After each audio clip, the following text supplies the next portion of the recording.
நாம் வாய்ப்பு கிடைக்கின்ற போதெல்லாம் சைவத்தினுடைய பெரும் களஞ்சியமாக இருக்கக்கூடிய தெய்வ சேக்கிழாரால் இயற்றப்பட்ட பெரிய புராணத்திலிருந்து பெருமைக்குரிய நாயன்மார்களை அடியார்களுடைய பக்தியை நாம் அவ்வப்போது சிந்தித்து வருகின்றோம். இது ஏதோ ஒரு பக்தி மார்க்கத்திற்கான ஒரு கலைக்களஞ்சியம் மட்டுமல்ல, நம்முடைய பண்டைய சமூகம் இறைவன் மீது எப்படி அளவு கடந்த பக்தியை வைத்திருந்தார்கள்.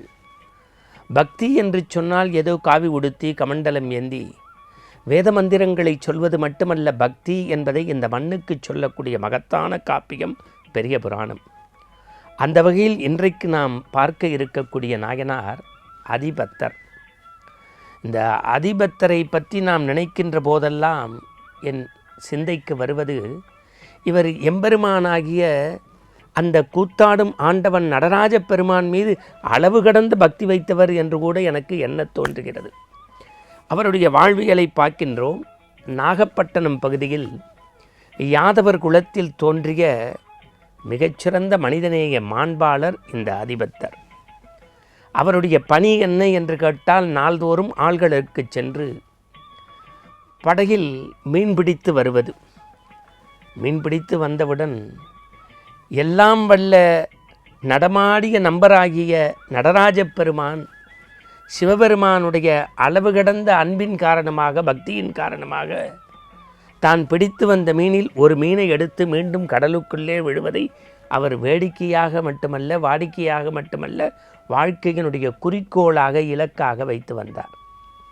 அதிலும் என்ன ஒரு சிறப்பு என்று கேட்டால், ஆழ்கடலுக்கு சென்று மீன்பிடித்து வரக்கூடிய அந்த நாயன்மார் ஏதோ ஒரு மீன் என்றால் தான் பிடித்து வரக்கூடிய நூற்றுக்கணக்கான மீன்களில் ஒரு மீனை எடுத்து விடுவதல்ல, இருப்பதிலேயே விலை உயர்ந்த பெரிய அதிகமான எடை கொண்ட பெரிய மீனை எடுத்து கடலுக்கு விடுவதை தன் வாழ்க்கையின் குறிக்கோளாக, அது இறைவனுக்கு சமர்ப்பிக்கக்கூடிய நேவேத்திய பொருளாக நினைத்து செய்து வந்தார். இது மகிழ்ச்சி தான். காலங்கள் உருண்டோடியது. கருணை கடவுள் அம்மையப்பனாக இருக்கக்கூடிய எம்பெருமான், நடமாடிய நட்டவராகிய இருக்கக்கூடிய சிவபெருமான் ஒரு சோதனை வைக்க வேண்டும் இந்த அன்பருக்கு என்று முடிவு செய்து ஆழ்கடலுக்கு சென்று வலை வீசுகின்றார். வலையில் எந்த மீனும் சிக்கவில்லை. வறுமை ஏற்கனவே கொஞ்சம் கொஞ்சமாக அவர் வீட்டில் குடியிருக்கிறது. திடீரென்று அவர் கரைக்கு திரும்பலாம் என்கின்ற போது அந்த வலைக்குள்ளே ஒரு மீன் சிக்கிக் கொள்கிறது. அது சாதாரண மீன் அல்ல. பொன்னும் மாணிக்கமும் மரகதமும் இணையப்பெற்ற காலமாக 7 தலைமுறைக்கு அமர்ந்து உட்கார்ந்து பரம்பரையாக சாப்பிடக்கூடிய செல்வத்தை தரக்கூடிய அதிசயத்தக்க மீன். சராசரி மனிதனாக இருந்திருந்தால் என்ன செய்திருப்போம்? அதை எடுத்து வந்து விற்று அந்த பணத்தில் ஒரு பகுதியை ஆண்டவனுக்கு கூட கொடுத்திருப்போம், அல்லது கோயில் கட்டி குடமுழுக்கை செய்திருப்போம்.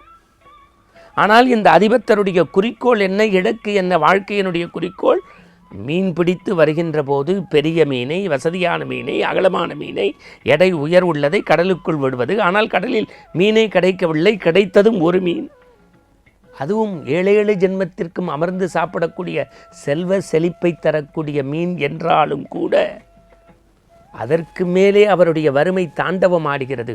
ஆனால் அவருடைய குறிக்கோள் என்ன? குறிக்கோள் என்ன? மீனை கடலுக்குள் தருவது. இதை அப்படியே வைங்க.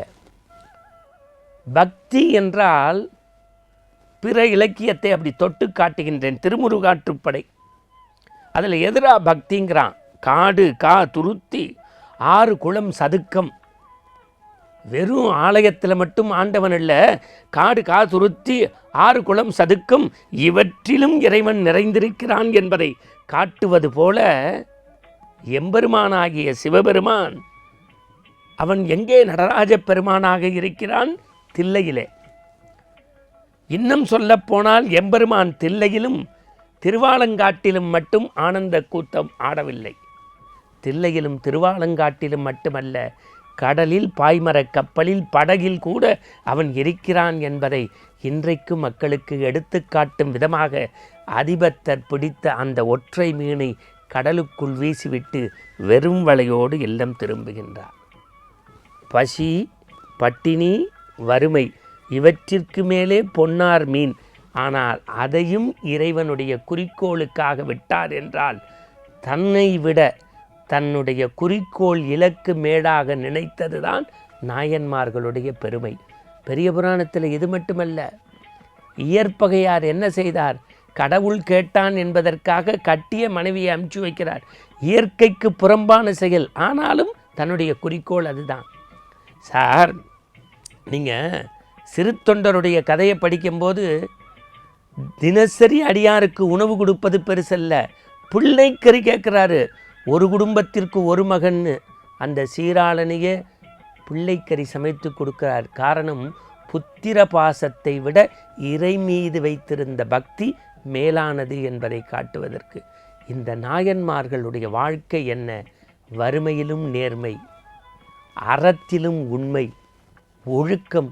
இந்த நேர்கோட்டு பாதை நாயன்மார்களுடைய பக்தியை மட்டும் காட்டவில்லை, அவர்களுடைய இலக்கு நோக்கிய பயணம் தன்னை விட, தன் குடும்பத்தை விட, தன்னுடைய வட்டத்தை விட தன்னுடைய இலக்கு ஆகிய கொள்கை பெரிது என்று கொள்கை குன்றாக நாயன்மார்கள் வாழ்ந்திருக்கிறார்கள் என்பதை படிக்கின்ற போதும், நாம் கதைகளாக கேட்கின்ற போதும் நம்முடைய இதயம் கனத்து போகிறது, கண்கள் பனித்து போகிறது.